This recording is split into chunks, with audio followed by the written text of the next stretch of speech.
আজ সবার সাথে আমার একটি পছন্দের রেসিপি এবং কিছু কথা বলে ফেলবো বলে ভেবেছি। Hello friends, welcome back to my channel. স্বপ্নের উড়ানের আরও একটি নতুন ব্লগে তোমাদের সবাইকে স্বাগত জানাচ্ছি। তোমরা সবাই কেমন আছো? আশা করছি ভালোই আছো, আর আমিও মোটামুটি ভালোই আছি। এবার একটু বেলা হয়ে গিয়েছে, 10টা বেজে গিয়েছে প্রায়। তবে এবার এসে তোমাদের সাথে কথা বলছি, মানে ব্লগটা শুরু করছি আর কি। তবে আমার যেই সব বন্ধুরা আমার ভিডিওগুলি দেখে আমার পাশে আছো, তাদের সবাইকে ধন্যবাদ জানাচ্ছি। আর যারা যারা আমার এই ভিডিওগুলি দেখছো কিন্তু এখনও চ্যানেলটাকে সাবস্ক্রাইব করো নাই, তবে তারা সাবস্ক্রাইব করে পাশে থাকা বেল আইকনটাকে অবশ্যই ক্লিক করো, তাহলে আমার নতুন নতুন ভিডিওগুলি তোমরা নোটিফিকেশন পেয়ে যাবে। তবে দেখো, মানে আমি কালকেও বলেছি আমার আরেকটি ভিডিওতে যে তোমরা সেইভাবে ভিডিও দেখছো না, কেন দেখছো না আমি বুঝতে পারছি না। যদি কোনো আমার ভিডিও বানাতে কোনো কিছু কমই থাকে তাহলে নিশ্চয় অবশ্যই কমেন্ট করো, আমি শুধরানোর চেষ্টা করব। আর তোমরা প্লিজ পুরো ভিডিওটা ওয়াচ করো, আমিও যার যার ভিডিও দেখি পুরোটা দেখে তারপর কমেন্ট করি। তো তার জন্য দেখো তোমরা, আর যেই সময় আমি টাইম পাই সবাইয়ের ভিডিও দেখে দেখে আসি, সব ঘরের কাজকর্ম সেরে তারপর সবার ভিডিও আমি দেখে দেখে আসি। একটু দেরি হয় হয়তো কমেন্ট করতে, কিন্তু কমেন্ট করে আসি। তো তোমরা প্লিজ এসো আমার ভিডিওতেও ভিডিও দেখো, আশা করছি দেখতে দেখতে তোমাদের ভালো লাগবে। তবে এবার রান্নাঘরে এসে প্রথমেই যেটা লাগবে সেটা হলো পোস্ত। তো পোস্তর প্যাকেটটা নিয়ে এবার আমি একটু বেশি পরিমাণে পোস্ত নিয়ে নিচ্ছি। তো পোস্তর সঙ্গে আমি সাদা শস্যাও নিয়ে নেব। তো পোস্ত একটু বেশি পরিমাণে নিব আর সাদা শস্যটা একটু কম পরিমাণে নেব। তো সেই দুইটা নিয়ে এবার আমি মিক্সার গ্রাইন্ডারে পেস্ট করে নেব। আর সেটাতে কিন্তু মানে কাঁচা লঙ্কা 3-4টা দিয়ে দেবো, কেন কি সেটা দিলে যে শস্য কোনো সময় তিতো লাগে, তো কাঁচা লঙ্কাটা দিলে তিতো ভাবটা চলে যায়। তো সেখানে দিয়ে আমি ভালো করে পেস্ট করে নেব।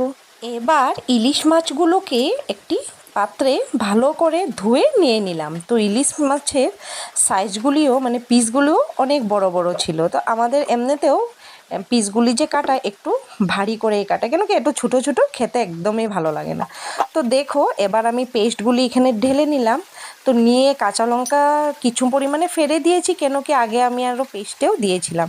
তো জাস্ট হলুদ গুঁড়ো দেবো আর বেশি পরিমাণে কাঁচা তেল দিতে হবে, সর্ষের তেল। তো এটা অ্যাকচুয়ালি আমি এসব ডিশে একটু বেশি পরিমাণে সর্ষের তেল দিই, না হলে যে ঝাঁঝটা আছে আর কি, তো সেটা হয় না। তারপর ইলিশ মাছগুলোকে হালকা হাতে মেখে নেব, কেন কি বেশি জুড়ে মাখামাখি করব না, কেন কি পেটের ভিতরে যা মানে ডিম একটু একটু হয়ে এসেছে, ডিম তেলগুলো আছে, তো সেসব আর পেটের থেকে বার করি না, কেন কি বার করলে পরে আমাদের ঘরে কেউই খেতে তো একটা ভালোবাসে না, মানে এসব ডিমগুলো পেটে থাকলেই ভালোবাসে মানে মাছের পেটে। তো তার জন্য সেই সব আমি ভালো করে হালকা হাতে মেখে দিয়েছি। আর এই রেসিপিগুলোতে না আমি একটু বেশি পরিমাণে তেল দিই, তো তেলটার জন্য কিন্তু ঝাঁঝটা খুব ভালো আসে। তবে এবার আমি শুকনো কড়াইতেই কিন্তু এটা মানে মাছ সহিত ডাইরেক্ট দিয়ে দিলাম। তো এবার দিয়ে যেই থালটাতে আমি মেখে নিয়েছিলাম পাত্রটিতে মাছগুলি, তো সেই পাত্রটি একটু ধুয়ে একটু মোটামুটি পরিমাণে জল দিয়ে দেব। তো জল দিয়ে আস্তে করে নাড়াচাড়া করে এটাকে মানে এখন কিন্তু গ্যাসটা হাই ফ্লেমে আছে, তো যেহেতু কাঁচা ভাবটা থাকবে না জলে, তো হাই ফ্লেমে রাখার পর যে সময় পুরো উতলিয়ে আসবে, তারপর আমি পুরো বকবকনি উঠে যাবে, তারপর আমি গ্যাসটাকে পুরো ডিম করে দিয়ে ঢেকে দেবো, কেন কি মাছগুলিও সিদ্ধ হতে হবে। তবে দেখো কি সুন্দর মানে বকবকনি এসে পড়েছে। এবার আমি আস্তে করে গ্যাসের আঁচটা দেখো কমিয়ে দেব, কমিয়ে বাস ঢেকে দিয়ে দেব। পোস্ত এবং সাদা শস্য মিলিয়ে যে কোনো রেসিপি বানালে কিন্তু খেতে খুব টেস্টি হয়। তরকারিটা বসিয়ে দিয়েছি, তো এদিকে আমি মিক্সচার মেশিনটা মুছে উঠিয়ে রেখে দেবো, পরিষ্কার পরিচ্ছন্ন করে সব গুছিয়ে না রাখলে কি ভালো লাগে।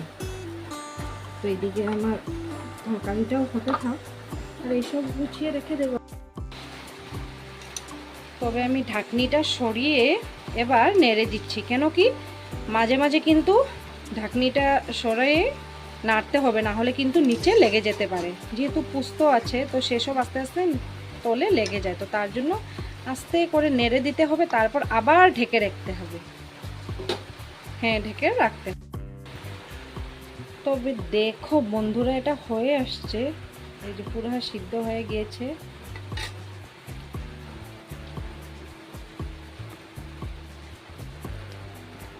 আর বন্ধুরা বাইরে খুব বৃষ্টি পড়ছে, নিশ্চয়ই তোমরা বৃষ্টির আওয়াজ শুনতে পারছো। তো এই বৃষ্টিতে ইলিশ মাছ ভাপা দিয়ে দুপুরের লাঞ্চটা জমে যাবে। শেষে এই তরকারিটিতে একটু সর্ষের তেল, কাঁচা সর্ষের তেল দিয়ে দিলাম, তো সেটাতে ঝাঁঝটা আরও ভালো আসে। তবে বন্ধুরা এই কাঁচা ভাপা রেসিপিটা তোমরা বাড়িতে অবশ্যই বানিয়ে খেও। আমি যেহেতু গ্রেভিটা একটু পাতলা রেখেছি, কেন কি মনারা একটু মানে ঝোল খেতে একটু পাতলা পাতলা খেতে ভালোবাসে, তো তার জন্য তোমরা হয়তো চাইলে একদম শুকিয়েও খেতে পারো, তো সেটাও দারুণ লাগে। তবে দেখো আমার এই রেসিপিটা রেডি হয়ে গিয়েছে, খেতে তো অসাধারণ হয়েছিল। তোমরা অবশ্যই বাড়িতে বানিয়ে খেও আর আমাকে কমেন্টস করে অবশ্যই জানিও। যদি আমার এই ভিডিওটি আর আমার এই রেসিপিটি ভালো লেগে থাকে, লাইক, শেয়ার অ্যান্ড সাবস্ক্রাইব করে আমার পাশে থাকো। আবার আসছি নেক্সট ভিডিও নিয়ে। ততক্ষণ টাটা।